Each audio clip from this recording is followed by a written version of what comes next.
هنتكلم عن إن شاء الله النهاردة هنتكلم عن تفسير البخور في المنام. البخور في المنام من المنامات اللي بتتكرر وبيجيلي عنها أسئلة. البخور لو جاي ريحته حلوة فده بشرة خير للرائي إن هو هيسمع أخبار حلوة وأخبار مفرحة. لو حد بيشتغل في تجارة ده يعني بشرة خير على زيادة الأرباح ليه. ولو زوجة حلمت بالبخور فده بشرة خير على استقرارها في حياتها الزوجية، وبشرة خير لأولادها إن شاء الله إن هم يكونوا في أحسن حال. ولو بنت عزباء حلمت بالبخور ده بشرة خير ليها برضك إنها تسمع خبر حلو، إنها مثلا عريس جايلها هيكون له شأن عالي وسمعة طيبة.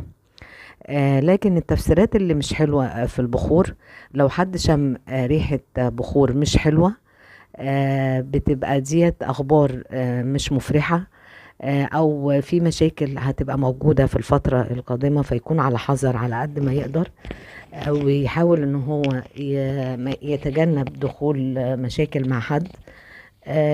لو داخل في مشروع يفكر قبل ما يدخل، يعني يعيد حساباته، ما يتسرعش في قراراته، يحاول ان هو الامور تكون يعني يحاول يعملها بحكمة على قد ما يقدر، لان الريحة الوحشة في البخور بتبقى انذار مش حلو ابدا بالنسبة للرائي.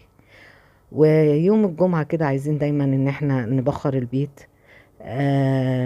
البخور بجد بيطرد الطاقات السلبية، بس لما نيجي نبخر بقى نحاول ان احنا نفتح الشبابيك ونحاول ان احنا نجيب ريحة بخور تكون كده جميلة، لان ريحة البيت لما بتبقى عطرة كده وجميلة بتدي طاقات ايجابية وبتدي راحة نفسية للمكان. ونحاول على قد ما نقدر ما نشغلش بالنا بحاجات تضايقنا. يعني ونحاول يعني البخور من الحاجات اللي هي بتبقى جميلة في البيت وريحتها حلوة، بحاجات بسيطة نقدر نخلي حياتنا أفضل وحياتنا أحسن. ويا رب كده دايما أبشركم بالخير، ويجعل دايما أيامنا كلها خير وبركة وسعادة. وما تنسونيش بقى في اللايك والشير.